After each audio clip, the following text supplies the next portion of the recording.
ಹೇ ಶನಿದೇವ, ನಮಗೆ ತಿಳಿದಿದೆ ನೀವು ನಿಮ್ಮ ವಕ್ರ ದೃಷ್ಟಿಯನ್ನು ನಮ್ಮ ಮೇಲೆ ಬೀರಿದ್ದೀರೆಂದು. ಇದರ ಪ್ರಭಾವದಿಂದ ನಾವು ತಪ್ಪಿಸಿಕೊಳ್ಳಲಾಗುವುದಿಲ್ಲ. ಆದರೆ ನಿಮಗೆ ನೆನಪಿರಲಿ, ಇದರ ಪರಿಣಾಮ ನೀವು ಸಹ ಎದುರಿಸಬೇಕಾಗುತ್ತದೆ. ನಮ್ಮನ್ನು ಯಾರು ಎದುರಿಸುವರು? ನೀವೇನು? ನಿಮಗೆ ದಂಡನೆ ನಮ್ಮಿಂದಲ್ಲ, ಮಹಾದೇವನ 2 ಅವತಾರಗಳಿಂದ ಸಿಗುತ್ತದೆ. ನಿರೀಕ್ಷಿಸಿ, ಒಂದು ಶಿಕ್ಷೆ ಈ ಯುಗದಲ್ಲಿಯೇ ದೊರೆಯುತ್ತದೆ. 2ನೇ ಅವತಾರದ ಶಿಕ್ಷೆ ಮೊದಲನೆಯದಕ್ಕಿಂತ ಕಠಿಣವಾಗಿರುತ್ತದೆ. ಮಹಾದೇವನ ಪರಮಭಕ್ತ ದದೀಚಿ ಭವಿಷ್ಯ ನುಡಿಯುತ್ತಿದ್ದೇವೆ. ಮುಂದಿನ ತ್ರೇತಾಯುಗದಲ್ಲಿ ನಿಮ್ಮನ್ನು ದಂಡಿಸಲು ಬರುತ್ತಾರೆ ಒಬ್ಬ ಮಹಾಬಲಿ ವಾನರ.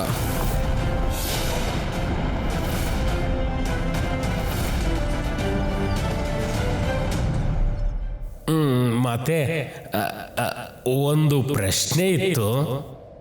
ಋಷಿ ದದೇಜಿ ಉಲ್ಲೇಖಿಸಿದ ವಾನರ ಅದು ನಮ್ಮ ಮಾರುತಿಯೇ ಆಗಿರಬಹುದೇ?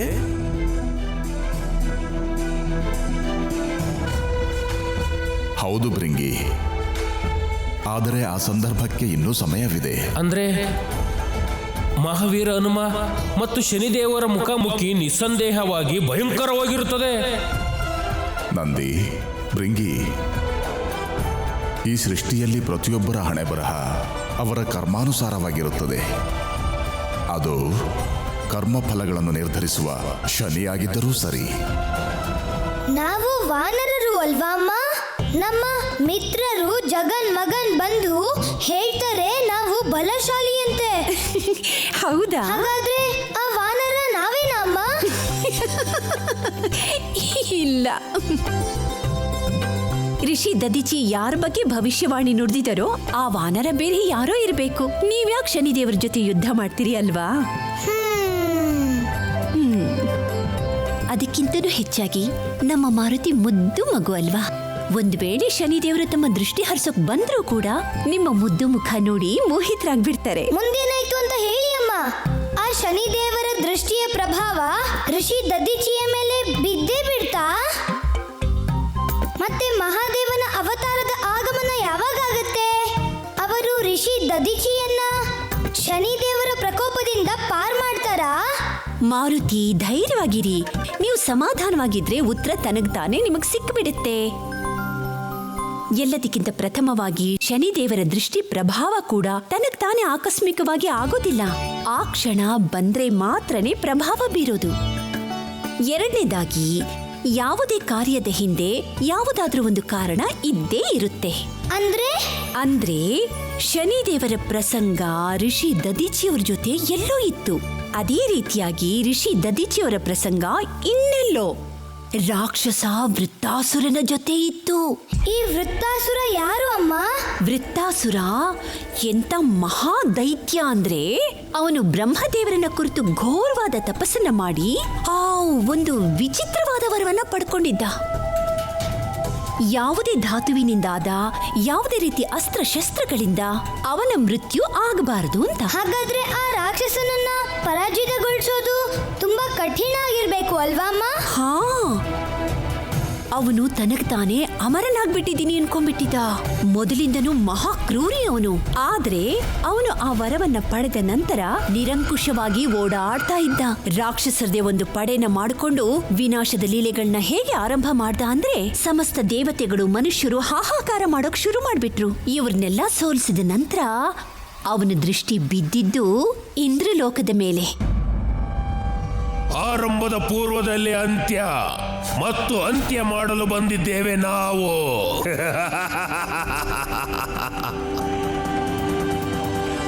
ವೃತ್ತಾಸುರ,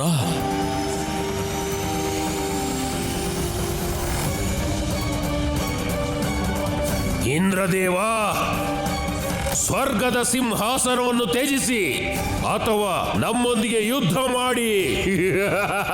ವೃತ್ತಾಸುರ, ಇನ್ನು ನೀನು ಇಲ್ಲಿಂದ ಜೀವಂತವಾಗಿ ಹಿಂತಿರುಗುವುದಿಲ್ಲ. ಅಗ್ನಿದೇವ, ಭಸ್ಮ ಮಾಡಿ ಬಿಡಿ ಇವನನ್ನು.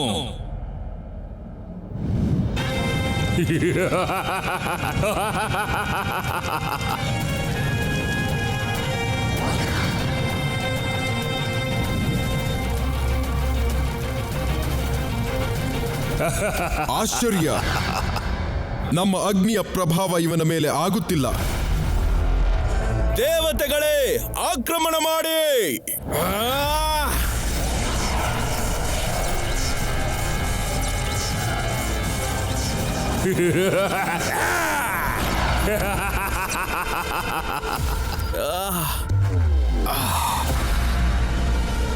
ಇಂದ್ರದೇವ, ರಕ್ತಾಸುರ!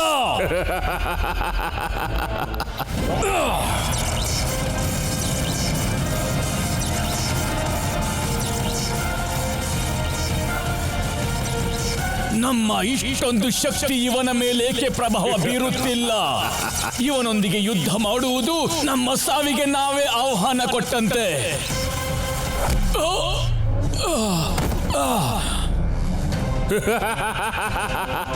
ದೇವತೆಗಳೇ, ನಿಮ್ಮ ಪ್ರಾಣ ರಕ್ಷಿಸಿಕೊಳ್ಳಬೇಕೆಂದರೆ ಶೀಘ್ರ, ಅತಿ ಶೀಘ್ರದಲ್ಲೇ ಇಲ್ಲಿಂದ ಓಡಿ ಹೋಗಿ. ಓಡಿ! ವೃತ್ತಾಸುರರಿಗೆ ಅಸಹಾಯಕರಾಗಿದ್ದ ದೇವತಾಗಣಗಳು ದೇವ ವಿಶ್ವಕರ್ಮನ ಹತ್ರ ಹೋದ್ರು. ದೇವತಾಗಣಗಳು ಕೇಳ್ಕೊಂಡಿದ್ದಕ್ಕೆ ವಿಶ್ವಕರ್ಮ ಹೊಸದಾಗಿ ಶಸ್ತ್ರಗಳನ್ನ ಸಿದ್ಧಪಡಿಸ್ದ. ಇದು ಹಿಂದೆ ಇದ್ದ ಶಸ್ತ್ರಗಳಿಗಿಂತ ಇನ್ನೂ ಪ್ರಬಲವಾಗಿತ್ತು. ಆದ್ರೆ ಆ ಅಸ್ತ್ರಶಸ್ತ್ರಗಳಿಂದ ಕೂಡ ದೇವತಾಗಣಗಳಿಗೆ ವೃತ್ತಾಸುರನನ್ನ ಸೋಲ್ಸೋಕೆ ಆಗ್ಲಿಲ್ಲ.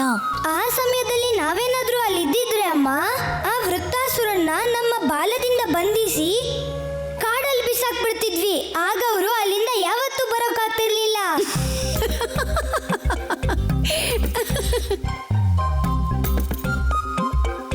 ಅವ್ರೇನಾದ್ರೂ ಬ್ರಹ್ಮದೇವನ ವರದಾನ ಪಡೆದು ಅಜೇಯರಾಗಿದ್ರಾ? ಈ ಪ್ರಶ್ನೆಗೆ ಉತ್ತರನ ನಾವು ಈಗಲೇ ಕೊಡಲ್ಲ. ಆದ್ರೆ ಒಂದು ವಿಷಯ, ಮಹಾದೇವನ ಅವತಾರವಾದ ಪಿಪಲಾದನ ಕಥೆ ಇದು. ಸುಖಾಂತ್ಯದಲ್ಲಿ ಮುಗಿಬೇಕಲ್ವಾ?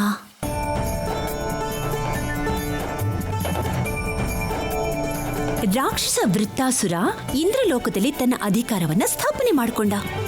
ಎಲ್ಲಾ ದೇವತಾಗಣಗಳು ನಿರಾಶರಾಗಿ ಹತಾಶರಾಗಿ ಬ್ರಹ್ಮದೇವರ ಹತ್ರ ಹೋದ್ರು. ಬ್ರಹ್ಮದೇವರು ಏನ್ ಹೇಳಿದ್ರು ಗೊತ್ತಾ? ಇಂಥ ಸಮಯದಲ್ಲಿ ಒಬ್ಬನೇ ಒಬ್ಬ ವ್ಯಕ್ತಿ ಮಾತ್ರ ಸಹಾಯ ಮಾಡೋಕ್ ಸಾಧ್ಯ ಅಂತ. ಅವ್ರು ಯಾರು ಗೊತ್ತಾ? ಋಷಿ ದದೀಚಿ. ನಾವು ಗಮನಿಸುತ್ತಿದ್ದೇವೆ ದೇವಿ, ಮುಂದಿನ ಭವಿಷ್ಯದಲ್ಲಿ ನಮ್ಮ ಜಗತ್ತು ಬದಲಾಗುವಂತೆ ಕಾಣುತ್ತಿದೆ. ಹೌದೇ?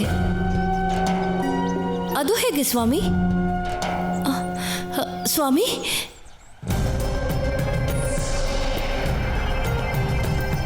ಈ ದೇವತೆಗಳನ್ನು ಬ್ರಹ್ಮದೇವರು ಕಳಿಸಿದ್ದಾರೆ. ಋಷಿ ದದೀಚಿ ಅವರಿಗೆ ಪ್ರಣಾಮಗಳು. ಪ್ರಣಾಮಗಳು. ಋಷಿವರ್ಯ, ನಿಮ್ಮ ಬಳಿ ನಮ್ಮದೊಂದು ವಿನಂತಿ ಇದೆ. ನಾವು ನಮ್ಮ ಯೋಗ ಬಲದಿಂದ ನೀವು ಇಲ್ಲಿಗೆ ಬರುವ ಕಾರಣವನ್ನ ತಿಳಿದಿದ್ದೇವೆ ಇಂದ್ರದೇವ. ಆದರೆ ಆ ವಿಷಯದ ಬಗ್ಗೆ ನಾವು ಇಂದು ಚರ್ಚಿಸಲಾಗುವುದಿಲ್ಲ. ಕೃಪೆ ಮಾಡಿ ನೀವೆಲ್ಲರೂ ನಾಳೆ ಬನ್ನಿ. ಬಹುಶಃ ನಿಮಗೆ ನಮ್ಮ ಪರಿಸ್ಥಿತಿ ಅರ್ಥವಾಗಿಲ್ಲ ಅನಿಸುತ್ತದೆ. ಸಮಯ ಬಂದಾಗಲೇ ಎಲ್ಲವೂ ನೆರವೇರುವುದು ಇಂದ್ರದೇವ. ನೀವಿನ್ನು ಹೊರಡಿ. ನಿಮ್ಮ ಸಮಸ್ಯೆಗೆ ಪರಿಹಾರ ನಾಳೆ ದೊರೆಯುತ್ತದೆ.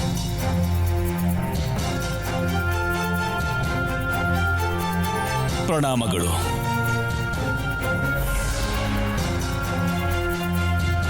ಎಲ್ಲ ದೇವತೆಗಳು ಇಲ್ಲಿ ಬಂದಿರುವುದಕ್ಕೆ ಕಾರಣವೇನಿರಬಹುದು?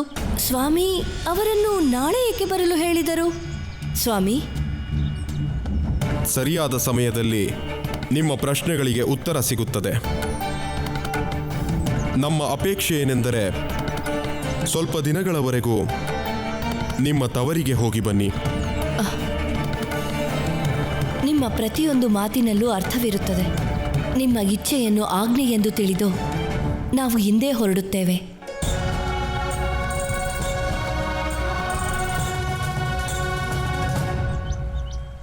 ಸ್ವಾಮಿಯ ಇಚ್ಛೆಯಂತೆ ನಾವು ನಮ್ಮ ತವರಿಗೆ ಬಂದಾಯಿತು ಮಹಾದೇವ.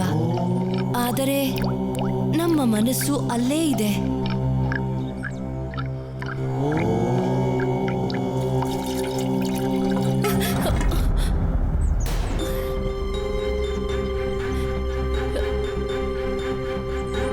ಮನಸ್ಸಿಗೆ ಸಮಾಧಾನವಿಲ್ಲ.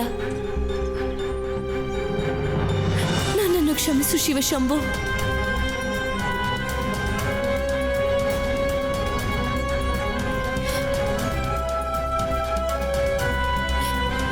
ಹೇ ಈಶ್ವರ, ಏನಾಗುತ್ತಿದೆ ಇಂದು? ಒಂದರ ಮೇಲೊಂದು ಅಪಶಕುನಗಳು. ಮಹಾದೇವ, ಇದು ಅಪಾಯದ ಸೂಚನೆ ಅಲ್ಲ ತಾನೆ? ನಮ್ಮ ಸ್ವಾಮಿಯನ್ನು ರಕ್ಷಿಸಿ ಮಹಾದೇವ. ಅವರಿಗೇನಾದರೂ ಆದರೆ ನಾವು ಸಹ ಜೀವಂತವಾಗಿರುವುದಿಲ್ಲ.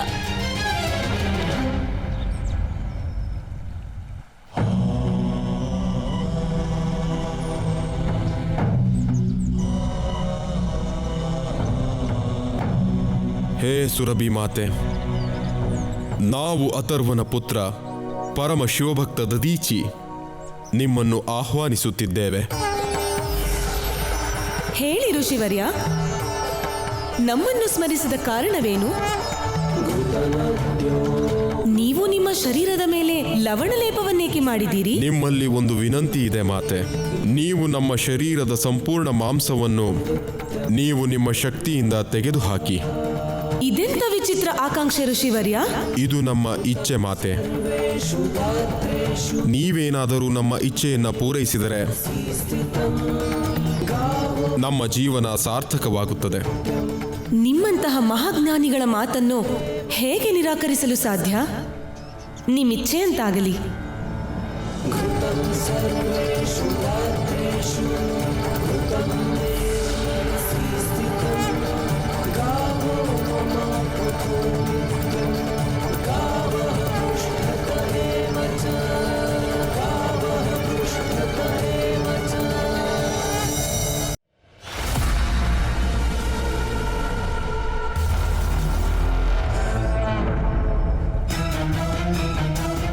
ಓ ಪ್ರಭು, ಇದೆಂತಹ ವಿಚಿತ್ರ ದೃಶ್ಯ ಇಂದ್ರದೇವ.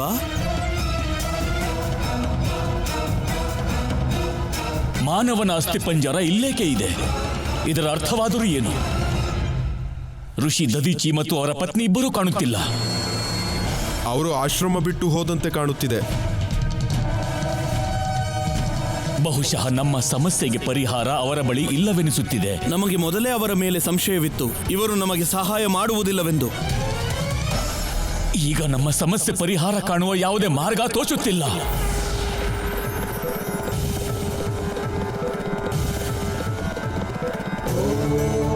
ಪ್ರಣಾಮಗಳು ಪಿತಾಮಹ. ಸಮಸ್ಯೆಗಳಿಗೆ ಪರಿಹಾರವನ್ನು ಹುಡುಕಲು ಬರೀ ಕಣ್ಣಿದ್ದರೆ ಸಾಲದು, ಸರಿಯಾದ ದೃಷ್ಟಿಯೂ ಇರಬೇಕು.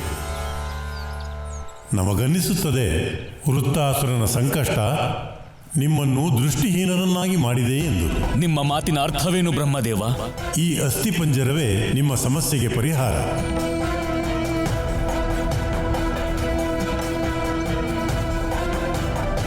ವೃತ್ತಾಸುರನ ಸಂಹಾರಕ್ಕೆ ಇದೇ ನಿಮ್ಮ ಅಸ್ತ್ರ. ಕ್ಷಮಿಸಬೇಕು ಬ್ರಹ್ಮದೇವ. ಪ್ರಭು ವಿಶ್ವಕರ್ಮ ತಯಾರಿಸಿದ ಶ್ರೇಷ್ಠ ಅಸ್ತ್ರಗಳನ್ನೆಲ್ಲ ಆ ರಾಕ್ಷಸ ಕಡ್ಡಿಗಳಂತೆ ಮುರಿದು ಹಾಕಿಬಿಟ್ಟಿದ್ದಾನೆ. ಹೀಗಿರುವಾಗ ಈ ಅಸ್ಥಿಯಿಂದ ಏನಾಗುತ್ತದೆ ಪ್ರಭು? ಇದು ಸಾಧಾರಣ ಅಸ್ಥಿಯಲ್ಲ, ಋಷಿ ದದೀಚಿಯ ಅಸ್ಥಿಪಂಜರ ವರ್ಣದೇವ.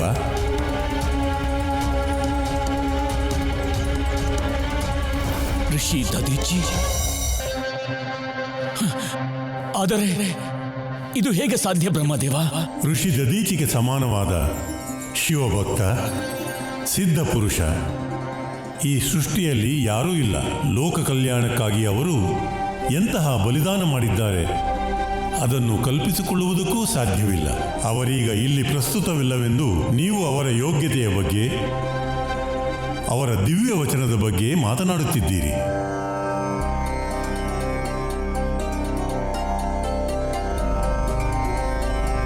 ನಮ್ಮಿಂದ ಬಹಳ ದೊಡ್ಡ ತಪ್ಪಾಗಿದೆ ಪರಮಪಿತ. ಮಹಾನ್ ಶಿವಭಕ್ತ ದದೀಚಿಯ ವಿಶೇಷತೆ ಏನೆಂದರೆ ಅದೆಷ್ಟೋ ವರ್ಷಗಳ ಕಾಲ ಶಿವನ ತಪಸ್ಸು ಮಾಡಿದ್ದಾರೆ. ಅಂತಹ ಪರಮಪುರುಷರವರು. ಅವರ ತಪಸ್ಸಿಗೆ ಮೆಚ್ಚಿ ಶಿವ ಪ್ರತ್ಯಕ್ಷನಾಗಿ ವರ ಕೇಳು ಎಂದಾಗ ಏನು ವರ ಕೇಳಿದರು ಅಂದರೆ ತನ್ನ ಅಸ್ಥಿಯನ್ನು ವಜ್ರದ ಹಾಗೆ ಕಠೋರ ಮಾಡಿ ಎಂದು, ಹಾಗೂ ಕೊನೆಯ ಕ್ಷಣದವರೆಗೂ ಈ ತನ್ನ ಶರೀರ ಭೋಲೆನಾಥನ ತಪಸ್ಸಿಗೆ ಮೀಸಲಾಗಿರಲೆಂದು. ನಿಮ್ಮ ಭಕ್ತಿ ಅದ್ಭುತವಾದದು ಋಷಿ ದದೀಚಿ.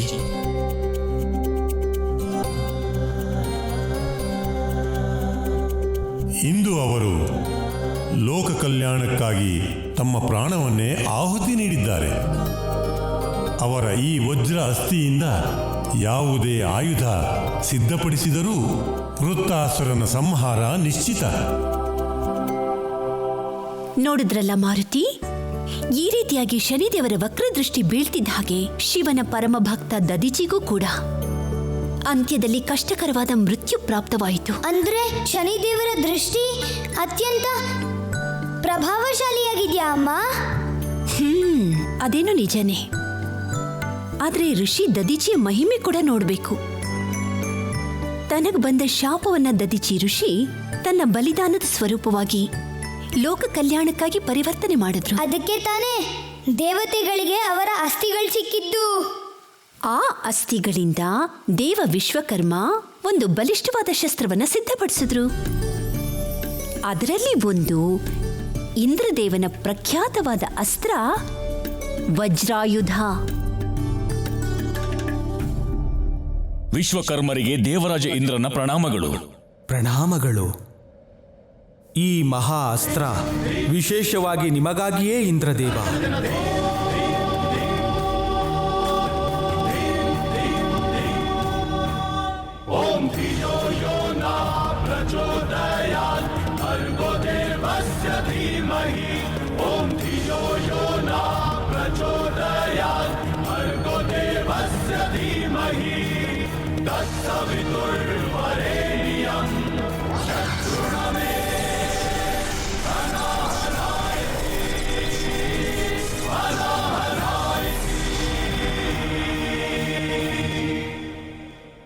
ಅದ್ಭುತ!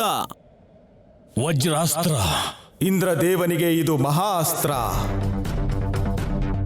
ಇದರ ಜೊತೆಗೆ ನಿಮ್ಮೆಲ್ಲರಿಗೂ ನಾವು ಋಷಿ ದದೀಚಿಯ ಮೂಳೆಯಿಂದ ಅಸ್ತ್ರಗಳನ್ನು ತಯಾರಿಸಿದ್ದೇವೆ.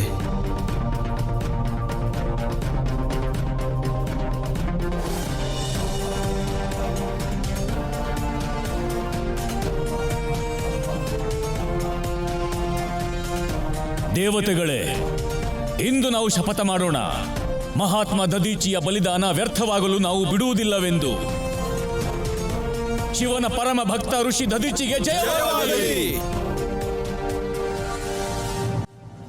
ಹೀಗೆ ಇಂದ್ರದೇವನಿಗೆ ವಜ್ರಾಯುಧ ಪ್ರಾಪ್ತವಾಯಿತು. ಅದೇ ರೀತಿ ಎಲ್ಲ ದೇವತೆಗಳಿಗೂ ಋಷಿ ದದೀಚಿಯ ಅಸ್ಥಿಯಲ್ಲಿ ಅಭೂತಪೂರ್ವವಾದ ಶಸ್ತ್ರಗಳು ಪ್ರಾಪ್ತವಾಯಿತು. ಇದರಿಂದ ಅವರ ಮನೋಬಲ ಇನ್ನೂ ವೃದ್ಧಿಯಾಯಿತು. ಈಗ ಇಂದ್ರಲೋಕದಲ್ಲಿ ತಮ್ಮ ಅಧಿಕಾರವನ್ನು ಪುನಃ ಸ್ಥಾಪನೆ ಮಾಡಿಕೊಳ್ಳೋದಕ್ಕೆ ಎಲ್ಲಾ ದೇವತಾಗಣಗಳು ಇಂದ್ರದೇವನ ನೇತೃತ್ವದಲ್ಲಿ ವೃತ್ತಾಸುರನನ್ನ ಯುದ್ಧಕ್ಕೆ ಆಹ್ವಾನ ಮಾಡಿದ್ರು. ವೃತ್ತಾಸುರ! ಯಾರದು? ಯಾರ ಮೃತ್ಯು ಸಮೀಪಿಸಿದೆ? ಯಾರದು ವೃತ್ತಾಸುರ ವಿಶ್ರಮಿಸುತ್ತಿರುವಾಗ ತೊಂದರೆ ಕೊಡುತ್ತಿರುವುದು? ವೃತ್ತಾಸುರ! ಓ ಇಂದ್ರದೇವ! ನಿನ್ನ ಭೋಗ ವಿಲಾಸಗಳು ಇಂದಿಗೆ ಅಂತ್ಯವಾಯಿತು ವೃತ್ತಾಸುರ. ಯುದ್ಧಕ್ಕೆ ನಾವು ತಯಾರಾಗಿದ್ದೇವೆ. ಎತ್ತು ನಿನ್ನ ಶಸ್ತ್ರಗಳನ್ನು. ಇಂದ್ರದೇವ, ನೀವು ನಮ್ಮಿಂದ ಇಷ್ಟೊಂದು ಅವಮಾನಿತರಾಗಿ ಸೋತ ನಂತರವೂ ಕೂಡ ನಮ್ಮನ್ನು ಮಹಾಬಲಿ ವೃತ್ತಾಸುರನನ್ನು ಯುದ್ಧಕ್ಕೆ ಆಹ್ವಾನಿಸುತ್ತಿದ್ದೀರಾ? ವೃತ್ತಾಸುರನ ವಿರುದ್ಧ ಇಂದ್ರ, ಕೇವಲ ನೀನು ಮತ್ತು ನಾನು. ನನ್ನ ವಿರುದ್ಧ ನೀನು ಗೆದ್ದರೆ ಸಮಸ್ತ ಇಂದ್ರಲೋಕವೇ ಇನ್ನು ಮುಂದೆ ನಿನ್ನ ಪಾಲಾಗುತ್ತದೆ. ಸ್ವೀಕಾರವೇ? ಇಂದ್ರದೇವ, ಮತ್ತೊಮ್ಮೆ ಯೋಚಿಸಿ. ಕಳೆದ ಬಾರಿ ಸೋತ ನಂತರವೂ ಕೂಡ ಜೀವದಾನದ ಅವಕಾಶ ಕೊಟ್ಟಿದ್ದೆವು. ಆದ್ರೆ ಈ ಬಾರಿ ಆ ಅವಕಾಶ ನಿಮಗೆ ಸಿಗುವುದಿಲ್ಲ. ನಿಮ್ಮ ತಲೆಯನ್ನು ಕತ್ತರಿಸಿ ನೇರವಾಗಿ ಬ್ರಹ್ಮದೇವನ ಚರಣಕ್ಕೆ ಅರ್ಪಿಸುತ್ತೇನೆ. ಅವರಿಂದಲೇ ನಮಗೆ ಅಮರ ಅಜಯನಾಗುವ ವರದಾನ ಸಿಕ್ಕಿದ್ದು. ನಿನ್ನ ಎಲ್ಲ ಪ್ರಶ್ನೆಗಳಿಗೆ ಉತ್ತರ ನಮ್ಮ ಈ ವಜ್ರಾಯುಧ ನೀಡುತ್ತದೆ.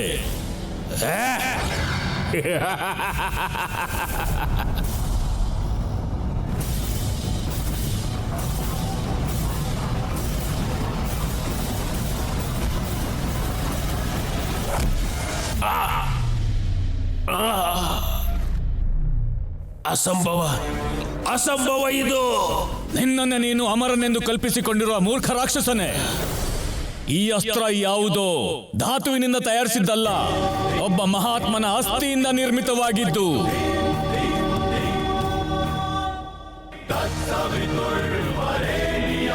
ಇದು ನಿನ್ನ ಮೃತ್ಯುವಿಗಾಗಿ ತಯಾರಿಸಿದ ತ್ಯಾಗದ ಒಂದು ಫಲವಾಗಿದೆ. ಈ ಅಸ್ತ್ರ ಋಷಿ ದಧೀಚಿಯ ಮಹಾಬಲಿದಾನವಾಗಿದೆ.